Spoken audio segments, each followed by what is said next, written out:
Մեր տեսախցիկը տաշիրի թերևս ամենակոլորիտային բնակավայրերից մեկում է Բլագադարնոյե գյուղում, որտեղ աշունը մասուրի բույր ունի եւ որը գրեթե կորցրել է ժամանակի զգացումը։ Լոռին Շիրակի հարթավայրից բաժանող մթին կամ այսպես կոչված թաց լեռնաշղթայի լանջին ծվարած փոքրիկ երբեմնի ռուսական գյուղը ռուսական կոլորիտով իր առօրյanu ընթացքը շարունակում է արդեն հայկական կոլորիտին միախառնված, բայց էլի դանդաղ ու առանց աճապարանքի անկախ կյանքի գերարագացած տեմպերից ու տիեզերական խառնաշփոթից։ Տարվա շրջանում Բլագադարնոյի ճանապարհներին ձիասայլերով մարդիկ են, հատկապես կանայք, ովքեր հինգ օգնոցներով ու գլխաշորերով եւ անպայման ձիասայլերով գնում են մոտակա անտառներ։ Սայլերում սննդի օրվա պաշարի հետ նաև կտորե տոպրակներ են առայժմ դատարկ, բայց վերադարձին արդեն ծանրացած կլինեն կարմիր մասուրով ու հոնի անտառային բերքով։ Այն դաշտերը տեսնում եք, այն նայ հլա մի հատ վրանայ, այնտեղ են գնում։ Կոմպոտ են անում, սոկ են անում, ջիր են սարքում։ Ֆոնի եկեր տանք։ Ղազալճյուղ են գնում։ Ֆոնի։ Հավեսի համար են գնում, այն չէ որ այդ մասուրը են հավաքում, մասուր են հավաքում, հոն են հավաքում, մոշ են հավաքում։ Գեղատեսիլ ու կոլորիտային Բլագադարնոյեն ընդամենը մեկ փողոց ունի, այդ փողոցի նստարաններից մեկին առավոտից ջերմացող երկու հարևանուհիները վերջերս են միայնակ մնացել։ Լիատատը 2 տարի առաջ է պապինեն աշխարհ ճանապարհելու, քանի որ այլևս գործ դնող չունի, ժամերով նստում ու զրուցում է անցնող դարձողի հետ։ Առանց պապի ո՞նց ես ապրում տար։ Ահա։ Չես կարոտում այդ։ Ինչ կարոտանամ։ Ինչ քորբա բերեց տեղ Ռուսաստաններն էր ման գալի։ Բայց չի կրվում, բայց հիշում էին արածները կրվում էի։ Արածները հիշում էի, կրվում էի, բայց թող մեր մենակ, իմ երկու երեխով ինքը Ռուսաստաններն էր։ Յանի ձմա գնացել էր աշխատի, որ փող բերի, որ երեխանցից պահեմ։ Լիատատը Բոլնիսից է հարզ եկել Բլագադարնոյե ջահելու միամիտ աղջկան խաբել են, թե Երևան են հարս տանում, ինքն էլ հավատացել ու եկել է։ Հենց առաջին օրը տեսնելով փոքր ու աղքատ գյուղը մտածել է, թե Հայաստանի մայրաքաղաք Երևանը հենց այս փոքր բնակավայրն է, որին իրենց մոտ գյուղ են ասում։ Հետո հասկացել էր, որ իրեն խաբել, բերել են ցուրտ ու փոքրիկ այս գյուղ։ Խապետին, բերեցին։ Արավոտը վեկաթատել է, որ քարոտ աշխարհը, սա այս զաբորներ հայս այդ քարեր են։ Ինչ անեմ ես։ Երկու արև ետ գնամ, երբ չկարացա գնայի։ Տիկին Կարինեն Լիատատի սուրճի ու զրույցի ընկերուհին տեղի աղջիկ է, այստեղ էլ ամուսնացել է ու իր համար գյուղի ցուրտն ու քամիներն արդեն սովորական են։ Մինչդեռ զրույց ընկերուհին տասնամյակներ անց էլ այդպես էլ չի հարմարվում գյուղի եղանակին։ Միշտ հակադարձում է Լիային, թե քո Բոլնիսին էլ շատ չի տարբերվում այստեղից։ Քամիներն են ուժեղ մեր մոտ։ Այս աշնան քամին որ սկսավ, մինչև համարյա մայիս քամի է մեր մոտ։ Թե ուրիշ բնածածը շատ լավ է։ Ամեն ինչ այդքան էլ վատ չէ լինի, եթե գոնե կաթի գինը մի քիչ արժեք ունենա, շարունակում է Կարինեն։ Մեծ չարչարանքով անասուն են պահում ես խստաշունչ պայմաններում անձրևի կարկուտի ու ձյան տակ դաժան աշխատանքով կատարտադրում ու ջրի գնով հանձնում։ Մեծ խնդիր է նաև հասարակական տրանսպորտի բացակայությունը, բայց մեկ է Տիկին Կարինեն սիրում է իր գյուղը։ Թե 10 ընտանիք են 8 ավտո ունեն, տրանսպորտով կուղարկի ստեղ։ Դրա համար հարևան հետ է գնում կամ մի բանով գնում ենք էլի։ Լավն է, չգիտեմ, մեր գյուղը շատ լավ գյուղ է, ընտիր է, կարագակ ամառը հանգստանալու, պրոբլեմ չունեք։ Հետո էլ շատ քաղաք գնալու կարիք չի լինում, բացատրում է Տիկին Կարինեն, առևտրականներն իրենք են շարժական խանութներով հասնում գյուղ, ուզածդ գնում է ստեղում։ Բայց Լիատատը ոչ բոլորին է հավանում, շատերին սև ցուցակ է գցել ու էլ առևտուր չի անում, դա էլ իր պատճառներն ունի։ Այնքան են գալիս ստեղ, որ մարշրուտկեքով են գալի ու վազիկներով են գալի։ Սա գիտես ինչ մաղջի ջան, հա խոսացրու, ես եք ասեմ,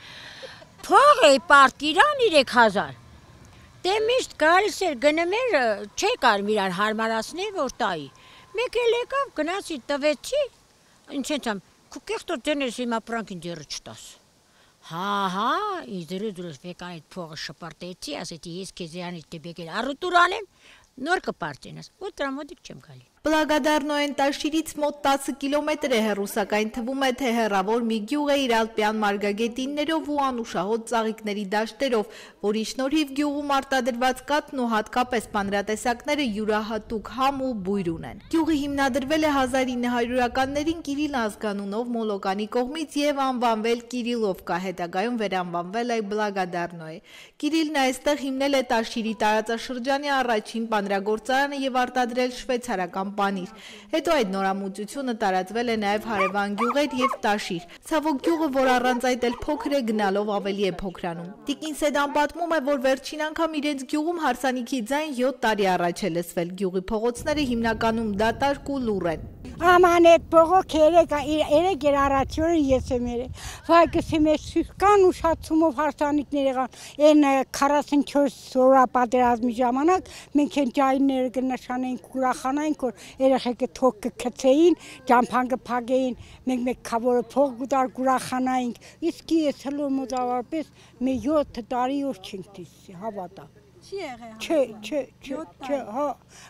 ունին քաղաքին լավ հացած ջայլներ, մուրազի վրա, բայց տեղաշարժ չկա։ Այդ պատճառը process-ը շատ ուժեղ մեր մոտ կա այդ երութուն է։ Բլագադառնոյեն կանգնած է լռության շեմին, գյուղն ապրում է ժամանակի հակառակ ուղղությամբ, այստեղ տարին տարվա վրա ոչ թե զարգացում է նկատվում, այլ կորուստ։ Միակ բանը, որ փոխվել է, դա ճանապարհի ասֆալտապատումն է։ Ասել են, թե այն երկարելու բարձրանալու է մինչև Լեռնաշղթայի ամենավերին հատված Գայլի Որջ Լեռնանցք, ապա իջնելու է Շիրակի հարթավայր։ Այդ դեպքում գյուղը կհայտնվեր բանուկ ու ցանկալի ճանապարհի եզրին, ինչը կնպաստեր զարգացմանը։ Բլագադառնոյեն չունի մանկապարտեզ, երեխաները տանն են տատերի ու մայրերի խնամքին հանձնված։ Այժմ գյուղի միակ դպրոցը եւս փակման եզրին է։ Հաջորդ տարում, ինչպես սպասվում է, Բլագադառնոյեն կկորցնի նաեւ իր վերջին կրթական հաստատությունը։ Երիտասարդ ընտանիքները, որոնք դեռ ընտրություն ունեն, ընտրում են գնալ ոչ միայն աշխատատեղերի պակասի կամ կենցաղային դժվարությունների պատճառով, այլ հենց երեխաների ապագայի համար։ Եվ շատերը նույնիսկ եթե սրտով կապված են իրենց գյուղին, ստիպված են հեռանալ։ Առանց այդ էլ հիմա Բլագադառնոյի բարձր դասարանի երեխաները ստիպված են դպրոց գնալ կաթնառատում, իսկ դա հատկապես ձմռանը դժվար է։ Մեքենա չկա, երեխեքը գնան դպրոց, կաթնառատ են գնում, ես օրական 6000 դրամ ամիսը փող եմ տալի, որ իմ երեխան գնա դպրոց։ Շատ եմ խնդրում,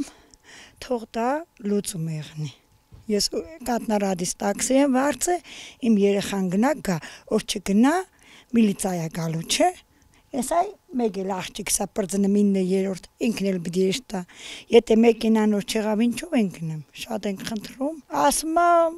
բան չկա, շոֆեր չկա ստեղ, այդպես մարդ չկա արմար, բայց սա տեղերը կա, բայց Բլագադառնուց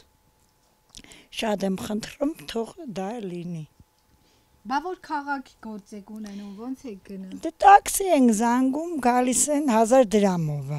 Տանում է բերում, 2000 դրամ դասենք տաքսում տանում բերում։ Դպրոցի փակվելուց հետո գյուղի դատարկվելուն չի օգնի անգամ ավտոբուսն ու տաքսին, քանի որ գյուղում միակ աշխատատեղը դպրոցն է, ու այնտեղ աշխատող երիտասարդների ընտանիքներում են միայն ծնունդներ լինում։ Դրա փակվելուց հետո այլևս ծնունդներ չեն լինի, ինչը գյուղերի դանդաղ մահվան դատավճիռ է։ Դպրոցը կփակվի, սովխոզ կգնան երեխեքը դպրոց 26 թվից։ Հա, մանկապարտեզ չունի։ Տիկին Մարինեն էլ թորնիկներ ունի, բայց որդու ընտանիքի գյուղից հեռանալու հեռանկար չի տեսնում, անգամ եթե դպրոցը փակվի։ Տարիներ առաջ, ինչպես շատերն, իր որդին էլ արտագնա աշխատանքի է մեկնել Ռուսաստան, վերջին տարիներին այստեղ է աշխատում ու այլևս գյուղից հեռանալու մտադրություն չունեն, ասում է։ Գնացողը գնացել է, մնացողը մնացել, թեպետ գնացող ավելի շատ է եղել։ Հարմար է գտե աշխատանքա կարեցե ճարի, մինչև այդ Ռուսաստանները մեն աշխատե, հետո այս տարի չի, արդեն քան տարի աստեղ աշխատանք են գտե, ստեղ աշխատում, կարողանում ստեղ մնացե իր ընտանիք։ Տուն չկար երևի, որ գնացող չեղնի, սենց որ հատ նայում ես, սաղ է գնացել են։ Բայց կամաց ով ստեղ աշխատանք ապրելու հնարավորություն գտելա մնացելա, ով չէ նորից գնում են։ Բլագադառնոյեն ժամանակին եղել է աշխույժ մարդաշատ նախկին ռուսաբնակ գյուղ, որտեղ տարիներ շարունակ ապրել ու աշխատել են ռուս կազակների ընտանիքներ, կառուցել տներ, հող մշակել, մի խոսքով շենացրել Բլագադառնոյեն։ Տներն ամուր էին, տնտեսությունները զարգացած, գյուղն ուներ իր ռուսական շունչը հայկական միջավայրում։ Այսօր այդ շունչը դարձել է հիշողություն, ռուսներ գյուղում այլևս չկան։ Ռուսի գյուղ ա եղել, ռուսը շատ ա եղել այստեղ։ Դիսկոտեք էր մինչև լուսը, տոներն են նշում, այդենց տոն չկա մանավանդ մայիսի 9-ը։ Դե զինվորներ կային այստեղ, զինվորներ գալիս էին Հուշարձանի մոտ, կայնում էին, в общем շատ ուրախ գյուղ ա եղել, ասի շատ ընտիր գյուղ, դպրոցը լավ ա եղել, այն ժամանակ աշակերտ ու ուսուցչուհին տարբերույթ հիմա չեն լսում, խելոք, դե շատ գիտեմ, ընտիր գյուղ ա եղել, հիմա էլ հավաքածու ա, դրա համար էլ լավ չի։ Մեր առաջի տունը Ալեքսեյ էր ապրում, տիպին որ լսում էր չով մեր հորս, Ալբեր Սավայ открывай, մեր կոմունիզմը լավ էր էլի։